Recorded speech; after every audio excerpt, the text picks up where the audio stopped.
You think you can just destroy my life and walk away? I screamed at Blake, my voice echoing through the empty church vestibule. The white silk of my wedding dress felt suffocating as I clutched it, trying to process what I had just witnessed. My maid of honor's lipstick was still smeared across his mouth, and the image was burned into my memory like a brand. My name is Roberta Hayes, and I am 27 years old. 4 hours ago, I was supposed to become Roberta Collins, but instead, I caught my fiancé of 3 years in a passionate embrace with my best friend Jessica behind the altar.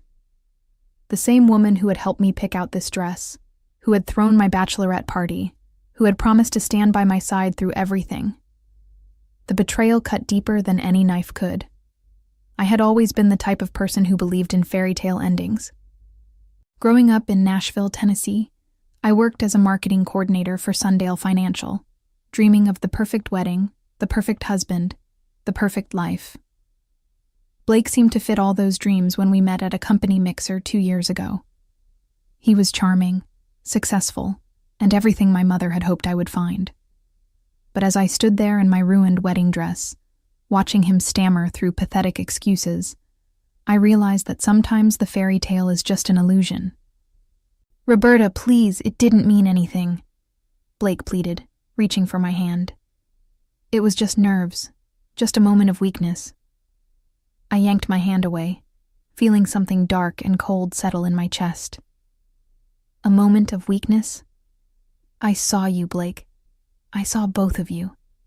This wasn't some accident. Jessica, still in her bridesmaid dress, had the audacity to step forward. "Roberta, you have to understand." "I don't have to understand anything." I cut her off, my voice trembling with rage. "You were supposed to be my best friend. You were supposed to support me." The church was filled with our families and friends, all waiting for a ceremony that would never happen. My parents had spent thousands of dollars on this day, and my father had taken time off from his construction business to walk me down the aisle.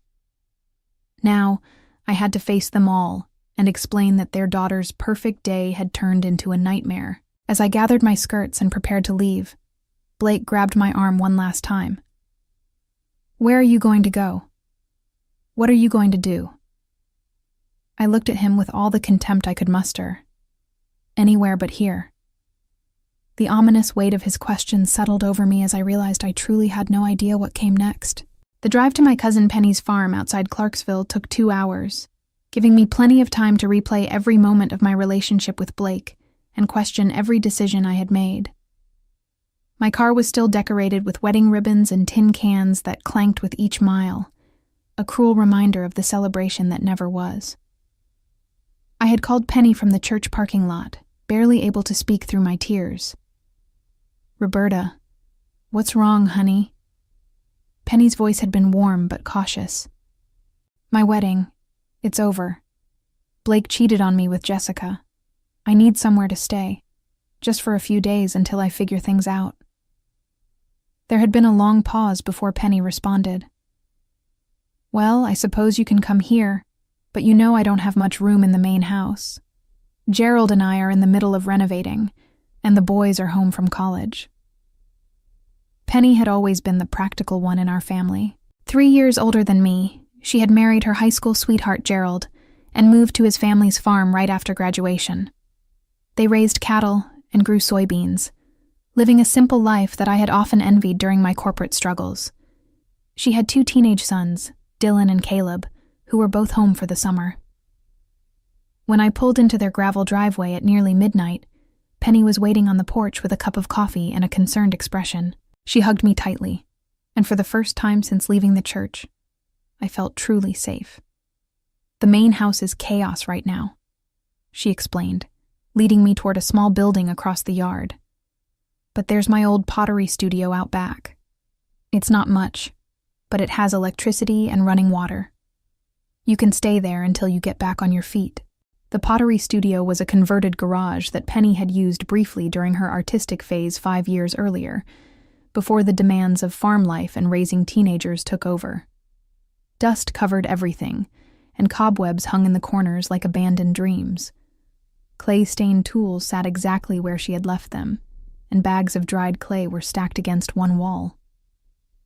"I know it's not ideal," Penny said, watching my face for a reaction. "But it's private, and you won't be in our way while we're dealing with the construction." I nodded, too exhausted to argue. "It's perfect, Penny. Thank you." She showed me where the bathroom was and helped me bring in my overnight bag from the car.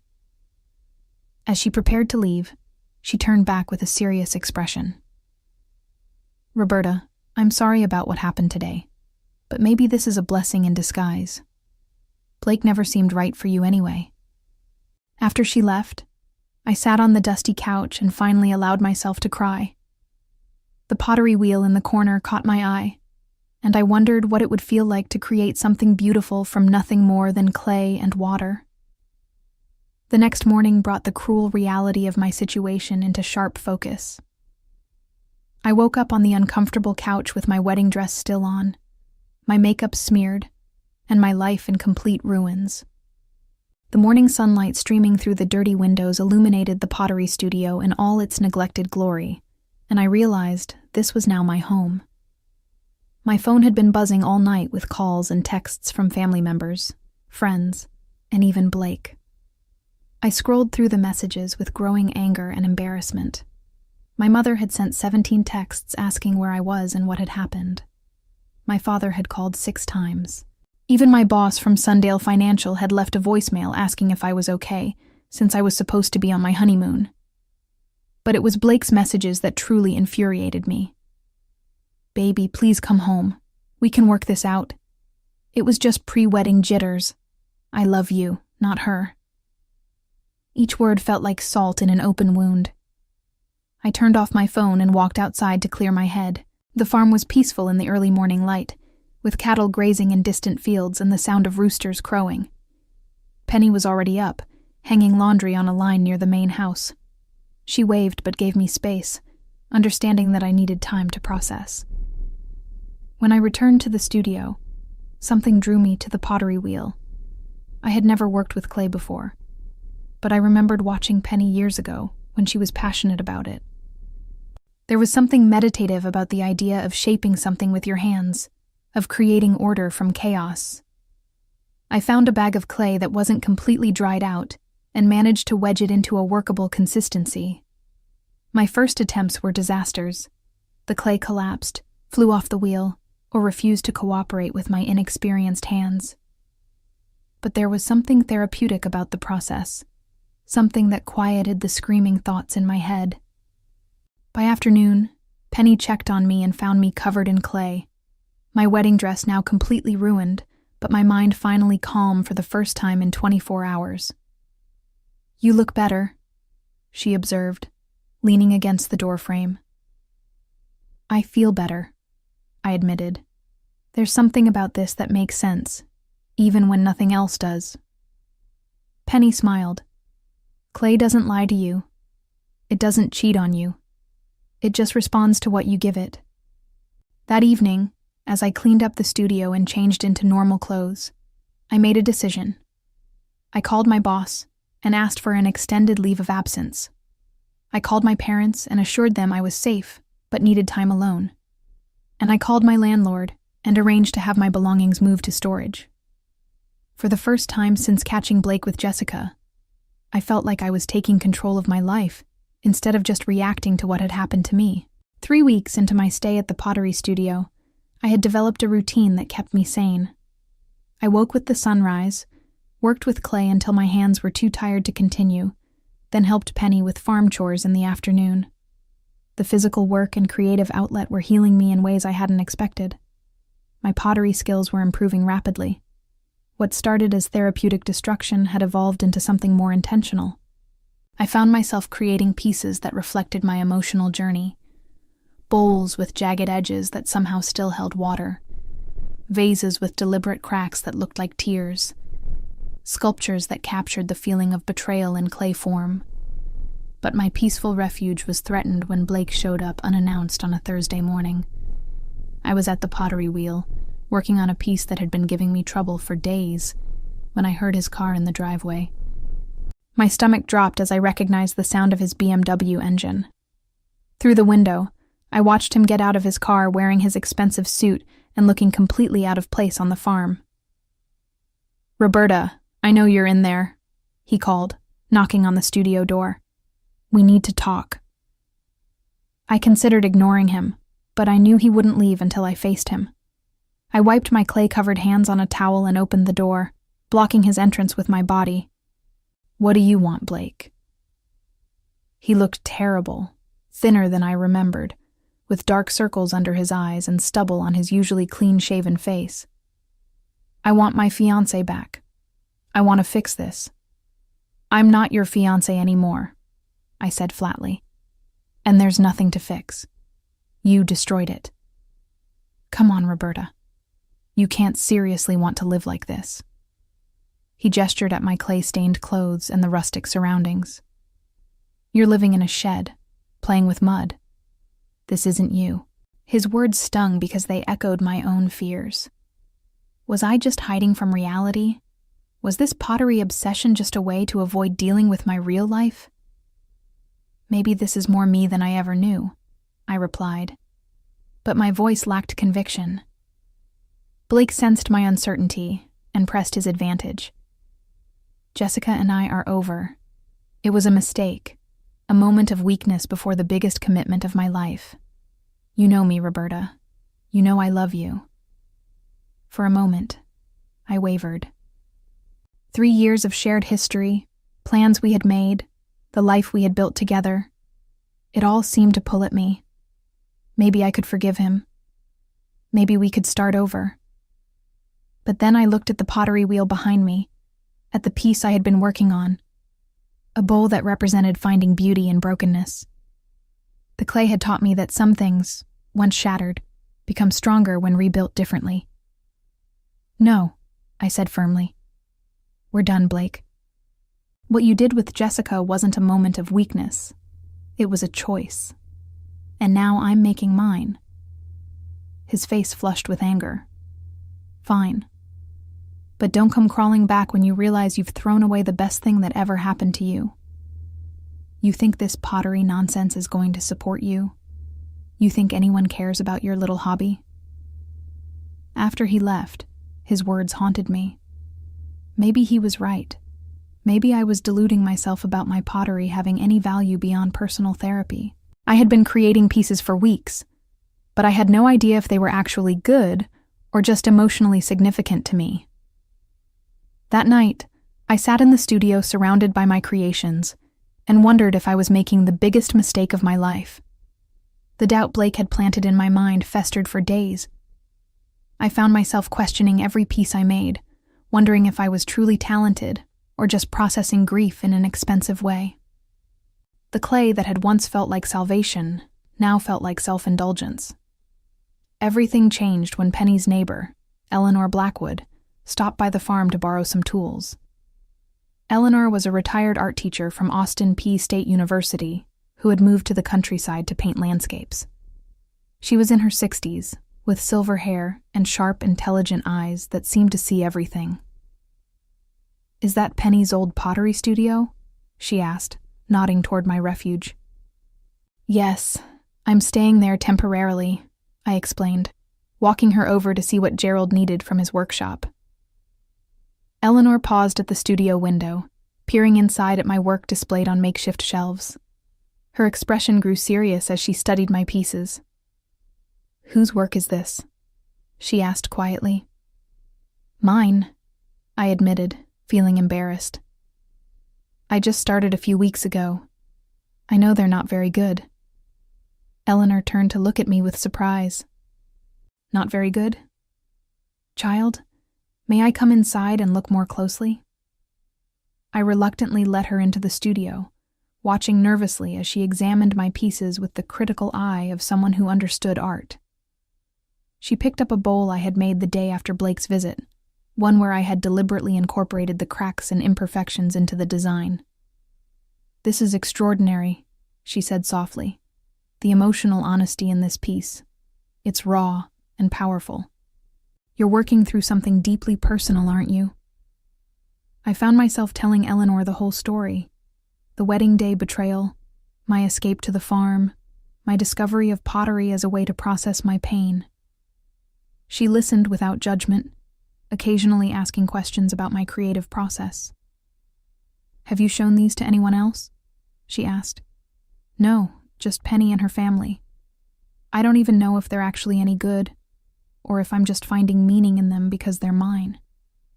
Eleanor smiled. "Trust me, I've seen thousands of student pieces over the years. These aren't student work. These are the creations of someone who has found their authentic voice through suffering. The question is, what are you going to do with this gift?" She suggested I photograph my pieces and create a small portfolio. There's healing in art, but there's also power in sharing that healing with others who need it. The idea terrified me. What if I put myself out there and failed? What if Blake was right about my pottery being meaningless? But Eleanor's enthusiasm was infectious. She offered to help me document my work properly, and even suggested I apply to show a few pieces at a local art fair in Clarksville. "Art isn't just about technique," she explained. "It's about connection, about making people feel something they couldn't feel before. Your work does that." That weekend, Eleanor returned with her professional camera and proper lighting equipment. We spent the entire day photographing my pieces, and seeing them through the lens, I began to understand what she saw in them. Each piece told a story of transformation, of finding beauty in brokenness, of rebuilding from ruins. When we finished, Eleanor looked at the photos on her camera and smiled. "Roberta, you have no idea what you've created here. These pieces don't just show technical skill. They show healing and process. They show hope." For the first time since my wedding day disaster, I felt something other than anger or sadness. I felt possibility. Armed with Eleanor's encouragement and a small portfolio of my work, I decided to take a leap of faith. The Clarksville Arts and Crafts Fair was held monthly in the town square, and Eleanor had connections that could get me a booth for the upcoming September event. But first, I needed more inventory. If I was going to present my work publicly, I wanted a cohesive collection that told a complete story. I began working with renewed purpose, creating pieces that explored themes of betrayal, healing, and rebirth.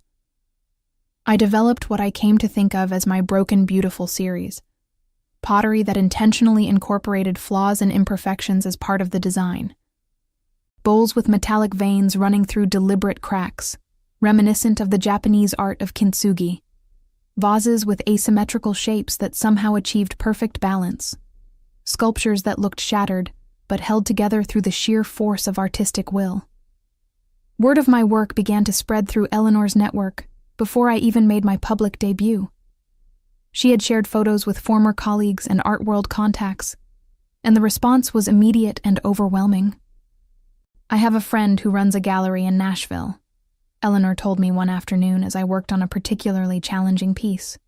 "She wants to see your work in person." My hands froze on the clay. "A gallery? Eleanor, I've been doing this for 2 months. I'm not ready for galleries." "Art doesn't wait for you to feel ready," she replied. "Sometimes you have to trust that your authentic voice is enough." The gallery owner, Victoria Holbrook, drove out to the farm the following week. She was a sophisticated woman in her 40s who ran Luminous Gallery, one of Nashville's most respected contemporary art spaces. I was terrified as she examined my pieces, her face revealing nothing. "Tell me about this one," she said, pointing to a large bowl with golden veins running through intentional breaks in the clay. "It's about finding beauty in damage," I explained nervously, "about how sometimes the broken places become the strongest and most beautiful parts of who we are." Victoria nodded thoughtfully. "And this?" She indicated a sculpture that looked like a heart that had been shattered and reassembled with visible seams. "That's about rebuilding after betrayal, about choosing to love again even when you've been hurt." She spent 2 hours in the studio, asking questions about my process and my inspiration. When she finally spoke, her words changed everything. "I want to offer you a solo show," she said simply. 3 months from now, in December." We'll call it Healing Clay, Beauty Born from Brokenness. I nearly dropped the piece I was holding. A solo show? But I've never shown anywhere before. I've never even sold a piece. Sometimes the most powerful art comes from artists who haven't learned to doubt themselves yet, Victoria replied. Your work speaks to something universal, the human capacity to transform pain into beauty.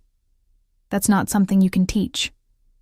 That evening, as I called my parents to share the incredible news, I realized how far I had come from the broken woman who had fled her wedding 4 months ago. I was no longer just processing my trauma. I was transforming it into something that could help others heal.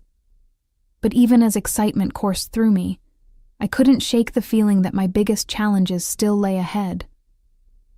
Creating art in solitude was one thing. Sharing it with the world was entirely another. The morning of the Arts and Crafts Fair arrived with perfect September weather and my stomach in knots.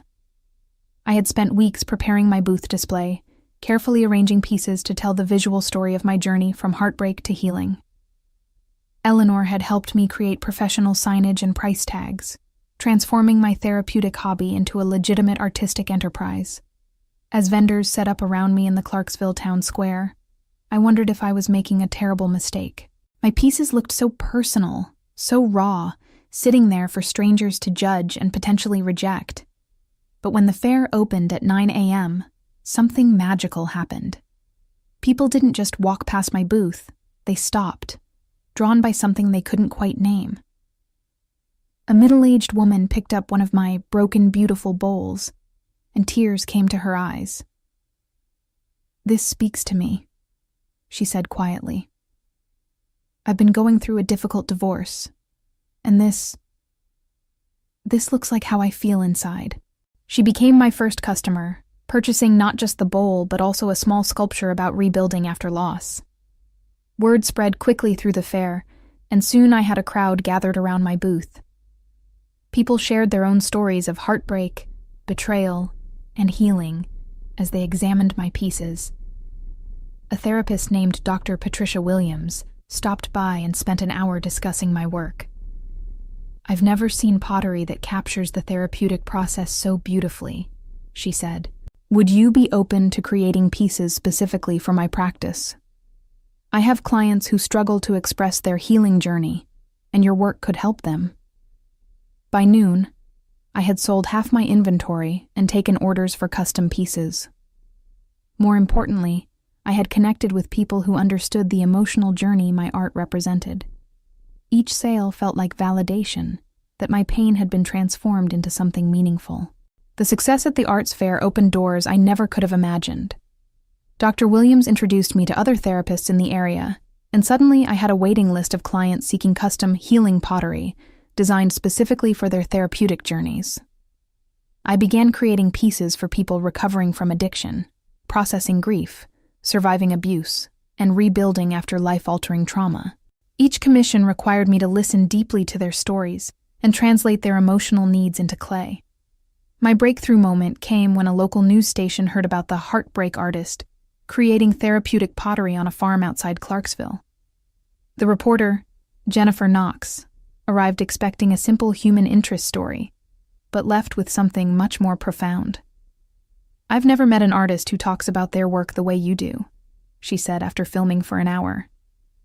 "You're not just making pottery, you're facilitating healing." The news segment aired on a Friday night and changed everything. By Monday morning, my phone was ringing constantly with orders from across Tennessee and neighboring states. Art galleries in Memphis, Knoxville, and even Atlanta were calling to inquire about my availability for shows. The Nashville gallery show Victoria had proposed was still 2 months away, but I already had enough advance orders to justify hiring help. Penny's son Dylan, who had always been artistic, began assisting me with basic pottery prep work after school. But the most unexpected call came from a producer at a national lifestyle television show. "We've seen the local news coverage and your work online," she explained. "We'd love to feature your story on our show. You're exactly what people need to see right now. Proof that crisis can become creativity." As I hung up the phone, I realized that my escape to this dusty pottery studio had become something far greater than I had ever dared to hope. 6 months after my wedding day disaster, Penny knocked on the studio door with a mixture of curiosity and concern. She had been patient with my extended stay, but I knew she needed her space back for her own family projects. "Roberta, we need to talk about," she began, then stopped mid-sentence as she took in the scene before her.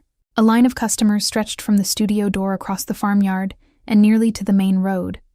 People held numbers like at a deli, waiting patiently for their turn to commission custom pieces or purchase from my limited ready-made inventory. A hand-painted sign read, "Healing Clay Studio, Custom Therapeutic Pottery by Appointment." Inside the transformed studio, my pieces were displayed on professional shelving, and a small seating area allowed clients to discuss their needs in comfort. Dylan was managing the customer queue while I worked with a woman who was commissioning a piece to help her process the loss of her mother. "I don't understand," Penny stammered. "What is all this?" I smiled, my hands still covered in clay. "This is what happened when I stopped running from my pain and started transforming it into something beautiful." The studio that had been my refuge from heartbreak had become a destination for healing. My story of betrayal and renewal had resonated with thousands of people, turning my cousin's forgotten pottery shed into a place of pilgrimage for those seeking to rebuild their lives. Blake and Jessica eventually married 6 months later, but their union lasted less than a year before ending in a bitter divorce involving accusations of financial infidelity and emotional abuse. Blake's reputation in Nashville's business community never recovered from the scandal, and he was forced to relocate to another state to restart his career. Jessica lost most of her mutual friends after the truth about her pattern of manipulative behavior became widely known. As I watched the steady stream of people finding hope and healing through clay, I reflected on the strange journey that had brought me here. Sometimes the worst thing that happens to you becomes the catalyst for the best thing you never knew you needed. And sometimes, the most beautiful revenge is simply becoming so magnificently yourself that you forget you ever needed revenge at all.